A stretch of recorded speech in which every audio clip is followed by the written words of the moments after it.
Well, let's talk about this right now with Dr. Alan Mendoza. He's Executive Director of the Henry Jackson Society and joins us now. Good afternoon to you, Alan. Hello, Julia. Thank you very much indeed. Look, a lot of us have to sort of, basically hone up very quickly to learn about these sort of countries. I'm sure you are one of those people who would have known all about all this going on. It's made the front pages, made the news, incredible images that we've seen of these protests. More and more people joining protests, not just students, it's people of all ages, all backgrounds, speaking out about these new laws. And we've seen some incredible confrontations with some incredibly sinister men dressed all in black with helmets, with masks covering their faces, beatings of completely peaceful protesters. Can you explain to us what this is all about? Why are these people on the streets, and why is the government so scared of what they're protesting about? Well, it all comes back, Julia, to the Georgian War of 2008. If you remember, when Vladimir Putin started his foreign adventures, he started in Georgia. He invaded Georgia in the summer of 2008 and annexed a couple of regions there. And he did so because he was concerned that the government that at the time was pro-Western and was going to perhaps join NATO or the EU, and he wanted to stop it. That created ructions in Georgian politics. And in 2012, Georgian Dream, the current government, was elected. They wanted to normalise relations with Russia, which in Georgian terms makes them pro-Russian. They've been in power But did they not, when they were elected? I understand that Georgian Dream, that they said that they would absolutely, pursue this aim of joining the EU. They just wanted to have better relations with Russia. A lot of people elected them thinking that they shared their views.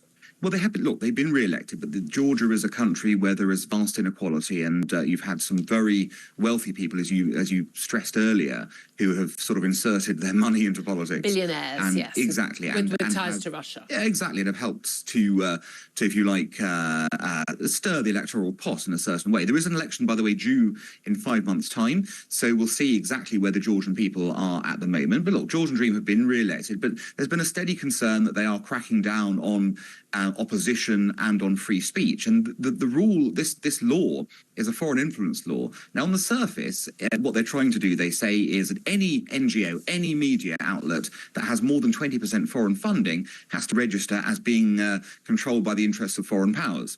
Now, OK, you might say, well, some countries have got that. We want to be careful here, don't we, about China, Russia, countries like that. The problem is that what they've also inserted in this law is that those organisations don't just have to say this, they also will be monitored by the state ministry responsible and may have to surrender information to the government. Now, it doesn't take a genius to work out, does it? And this is not being motivated by concern about, being transparent, as the government claims, but actually a naked attempt to potentially control information and shut down outlets who are critical of the government. And this has been, of course, a crucial tool being used. It's called known as the Russian law there in Georgia, isn't it? Because it's what Vladimir Putin has done in Russia. And when you sort of don't allow opposition viewpoints to be broadcast and written about in national media, and when you control what information people have, it's much easier to basically keep yourself in power and not face, democratic votes. Absolutely. Putin passed that law in 2012, and since then, Russian civil society has been decimated, frankly, by the crackdown by the Kremlin on their activities. And as a result, and it's not, again, it's quite obvious why Putin wanted it, because it meant that he would suppress dissent about his regime. It would suppress criticism about whatever he was planning in his foreign adventures. And it makes it much easier, doesn't it, for the government to control a news agenda, determine what people hear and see and listen to, and make up their minds accordingly. Now, we know, an awful lot of people in the polling there has they want to move to the West. They want to be part of the EU. They don't want to be under Russian influence. We know that I think the largest single country of countrymen who have actually died in Ukraine from abroad have been Georgians, who have obviously taken on Russia previously when they faced difficulties from Russia earlier, but are now fighting with Ukrainians for their freedom. They're looking to the West to help. We had EU representatives, other American diplomatic representatives trying to stop this law from going ahead. It has gone ahead.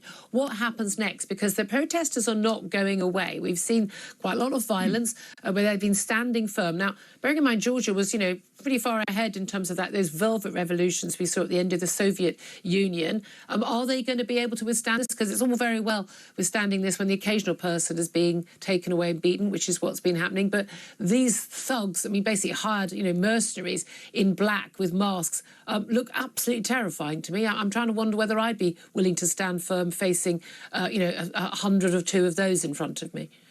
Well, you're quite right. And of course, we have to constantly praise the bravery of these protesters who know they're going to get whacked on the head, essentially, by these thugs. And yet they're still so desperate for freedom, so desperate to have democracy and real liberty that they're prepared to stand up, even with those concerns. And I suppose, as you rightly pointed out, if it goes on, and the process isn't quite over, by the way, that the president is likely to veto the law and then Parliament will then override her veto. So there is still a bit of a process going on. But if people refuse to go inside, refuse to give up on this, there does come a point, doesn't there, when the government of the day, has to work out, well, do we continue trying to suppress the protest by force, in which case we could end up toppling ourselves if people decide it's not going to work, or do we just play it out in contrast until the election?